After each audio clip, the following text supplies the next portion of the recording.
Father साहब के expire होने थे 1 महीना पहले एक रोड एक्सीडेंट में मेरे भाई की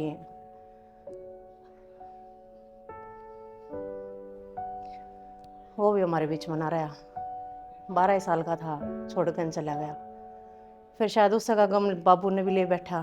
सॉरी मैं पापा ना कहा करूँ, जब हमारे आगे बोलूँगी तो बाबू कह के बोलूँगी, क्योंकि छोटे से थे, बचपन थे बाबू कहा करते और बाबू सुनने की आदत थी मेरे पापा ने। 1 महीने के बाद फिर मेरे फादर साहब चले गए इस दुनिया में। तो हमने अकेला छोड़ कर है कि परिवार में बच गया कौन? हम 3 बेबे, हमारी मम्मी, दादा और दादी। दादी की भी तबीयत बहुत घनी खराब रहने लग गई थी। 1 साल के बाद दादी भी चली गई हमने छोड़ कर। शादी के बाद मैंने LLB करी है, मैं एडवोकेट हूँ। मेरी छोटी बहन डॉक्टर है, MBBS करवाई मेरे दादा ने। मतलब कि है कि हमारी जो स्ट्रगल है ना, उसके पीछे दादा का बहुत बड़ा योगदान है।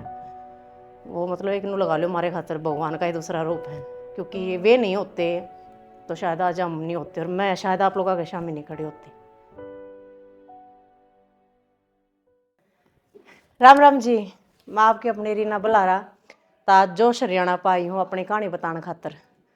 तो तकरीबन लोग तो जानते होंगे मैंने, लेकिन जो भी माता बहन या भाई यारे प्यारे ना जानते हो तो उन खातर मैं बताना चाहूँगी। जब मन्ना ना जानते तो मेरे फादर साहब ने जरूर जानते होंगे।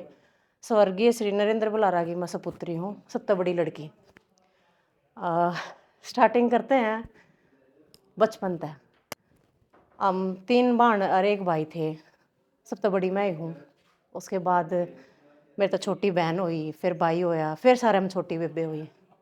लेकिन ये फिलहाल मैं भाई हमारे बीच में नहीं है, फादर भी नहीं है, 3 बहन हैं हम।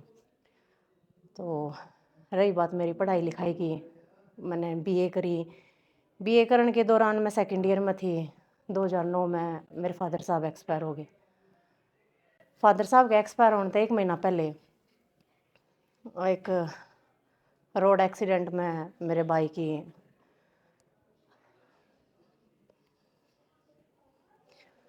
वो भी हमारे बीच में ना रहा। 12 साल का था, छोड़ कर चला गया। फिर शायद उससे का गम बाबू ने भी ले बैठा। सॉरी मैं पापा ना कहा करूँ, जब हमारे आगे बोलूँगी तो बाबू कह के बोलूँगी, क्योंकि छोटे से थे, बचपन थे बाबू कहा करते और बाबू सुनने की आदत थी मेरे पापा ने। 1 महीने के बाद फिर मेरे फादर साहब चले गए इस दुनिया में। तो हमने अकेला छोड़ कर है कि परिवार में बच गया कौन? हम 3 बेबे, हमारी मम्मी, दादा और दादी। दादी की भी तबीयत बहुत घनी खराब रहने लग गई थी। 1 साल के बाद दादी भी चली गई हमने छोड़ कर। उन्हें मम्मा कहा करती है, क्योंकि बचपन तक जो मैं बड़े वाली थी, मेरे से छोटी वाली बहन थी, मेरा भाई था, 3 जना का जो बचपन बीता था ना, वो दादा दादी के साथ बीता था। दादा मेरे सर्विस कराया करते हैं, इरिगेशन डिपार्टमेंट में CHD की पोस्ट पे भी रिटायर हैं। वे पहले चंडीगढ़ सर्विस पे थे, तो हम चंडीगढ़ रहा करते पिंजौर उनके साथ। पापा गांव में रहा करते बड़ी बहू में, छोटे वाली सिस्टर उनके साथ रहा करती, मम्मी रहा करती। लेकिन हम 3 बहन भाई दादा दादी के साथ रहे, पढ़े बड़े, पढ़ाई लिखाई करी। BA में जिस टाइम पर मैं हो गई थी, उस टाइम पर पापा के साथ रहे हम, क्योंकि दादा रिटायर हो गए थे, सारा परिवार गाँव में आ गया था, हंसी खुशी रहने लग गए थे। बस गाँव में शिफ्ट हुए थे, मकान बनाने लग रहे थे, उस दौरान ये 2 हादसे हो गए जीवन में।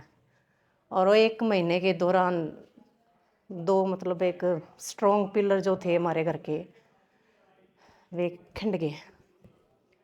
उसके बाद दादा ने थोड़ा मजबूती दिखाई, मारती भी हौसला दिया, और इतना हौसला दिया कि हमें रोने नहीं दिया। पापा की कमी हुई, भाई की कमी हुई, कदे उन्हें महसूस नहीं होने दी। मैं पढ़ाई भी, पढ़ाने के बाद मेरी शादी भी करी।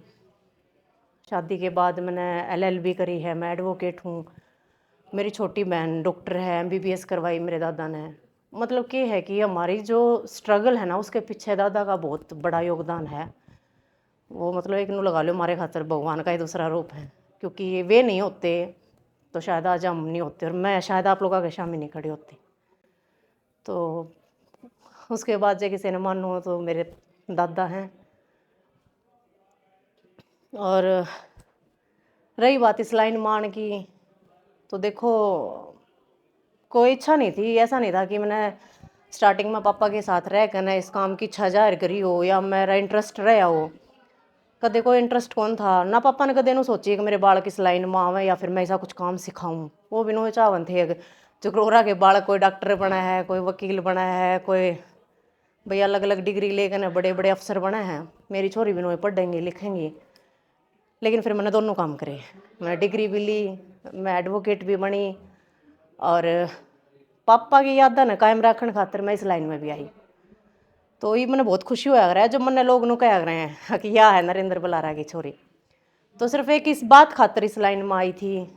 आप लोगों ने बहुत घना प्यार दिया मेरे ती, बहुत घना सपोर्ट कराया मेरे ती, तो बहुत आभारी हूँ मैं आप लोगों की। और देखो उनके कदमां की तो धूल बराबर भी नहीं हो, और शायद कोई कलाकार आज के टाइम में ऐसा हुआ भी नहीं गा जो मेरे फादर साहब कर गए। तो मैं तो यूँ ही कहूँ, अपनी बेटी ते जो प्यार प्रेम देने लाग रहे हो, यो प्यार प्रेम साथ में बनाए रखियो।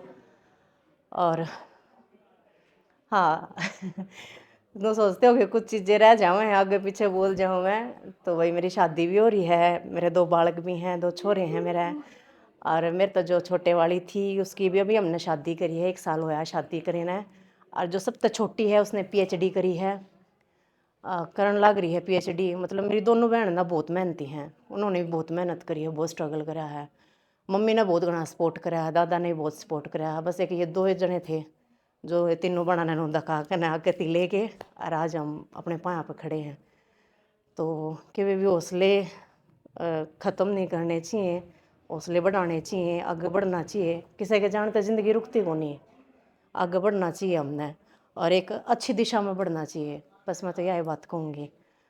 और शायद सबकी मैं कह दिया हो ना, कुछ रह गया हो तो अपने प्यारे प्यारे आप कमेंट कर दियो।